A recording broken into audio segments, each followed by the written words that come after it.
চাওক জাতিটো শেষ পৰ্যায়ত পাইছেগৈ আৰু এই সংকটকালৰ সময়ত আজি আমি নিখিল বড়ো ছাত্ৰ সন্থা বড়ো সাহিত্য সভা ৰাজা ছাত্ৰ সন্থা আন ছাত্ৰ সংগঠনে একেলগে একত্ৰিতভাৱে আমি একগোট হৈ পেলাই আমাৰ জাতিটো আৰু জনজাতিৰ এই সংকটকালৰ সময়ত আমি প্ৰতিবাদী কাৰ্যসূচী লৈছোঁ আৰু চৰকাৰক আমি সকীয়াই দিছোঁ চৰকাৰক আমি আহ্বান জনাইছোঁ দাবী ৰাখিছোঁ যে জনজাতিকৰণলৈ কোনো ৰাজনীতি নচলিব আৰু জনজাতিসকলক অস্তিত্ব বিপন্ন কৰি পেলাই কাকবা অধিকাৰ দিয়াটো আমি কেতিয়াও সহ্য কৰিব নোৱাৰোঁ কোনোবা অধিকাৰ বিচাৰিছে তেওঁলোকে মাত মাতিছে এইটো তেওঁলোকৰ কথা আৰু তেওঁলোকক অধিকাৰ দিয়াত আমাৰ বাধা নাই কিন্তু বৰ্তমানৰ জনজাতিক ধ্বংস কৰি পেলাই কাকবা ভেলি প্ৰদান কৰিছে কাকবা এছটি প্লেন প্ৰদান কৰিছে আৰু বৰ্তমান এই পৰ্যায়ত যদি 50% ৰিজাৰ্ভেশ্যন যোনটো মানে উচ্চতম ন্যায়ালয় মহামান্য উচ্চতম ন্যায়ালয়ে যি এটা নিৰ্ধাৰণ কৰি দিছে তাৰ পিছত যদি 2 কোটি নতুনকৈ জনজাতি হৈ যায় বৰ্তমানৰ 45 লাখ 2.5 কোটি অসমৰ 4.3 কোটিৰ 2.5 কোটি যদি জনজাতিকৰণ হৈ যায় এই 1 কোটি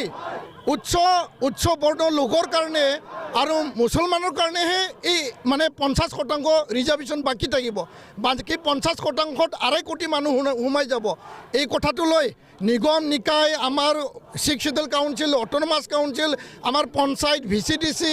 আমাৰ মেডিকেল ইঞ্জিনিয়াৰিং স্কুল কলেজ এডমিশনৰ কথা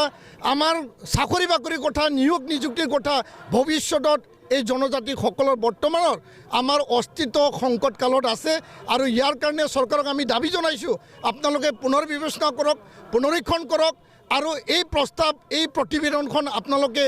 মানে এইটো উদ্ৰ কৰি লওক সেইটোৱে আজি আমি আহ্বান আমি কোনো জাতিৰ লগত সংঘাত বিচৰা নাই কাৰোবাৰ লগত আমি সংঘৰ্ষ বিচৰা নাই কাৰো আমি অন্যায় বিচৰা নাই কোনো জনজাতি বিচৰা এই দল সংগঠন আৰু নেতৃত্ব আৰু সেই জাতিটোলৈ আমাৰ কোনো হিংসা ভাৱ নাই তেওঁলোকে অধিকাৰ পাওক তেওঁলোকে নিজৰ অস্তিত্বৰ কাৰণে সাংবিধানিক ৰাজনৈতিক তেওঁলোকৰ কিবা ৰিজাৰ্ভেশ্যন লাগে সেইটো তেওঁলোকৰ কথা কিন্তু বৰ্তমানৰ জনজাতিক ধ্বংস কৰি পেলাই কোনো অধিকাৰ দিয়া নহয় সেই কথাটো চৰকাৰে বুজিব লাগে আমি চৰকাৰলৈ ঠেলিছোঁ আৰু সেই কথাটো চৰকাৰে গাৰ্জেনৰ দায়িত্ব লৈ পেলাই আমাক এটা ন্যায় এটা সুবিচাৰ এটা সিদ্ধান্ত দিব লাগে বুলি আমি আজিৰ প্ৰতিবাদী কাৰ্যসূচীৰ যোগেদি অসম চৰকাৰক ভাৰত চৰকাৰক আমি দাবী জনাইছোঁ আহ্বান ৰাখিছোঁ ধন্যবাদ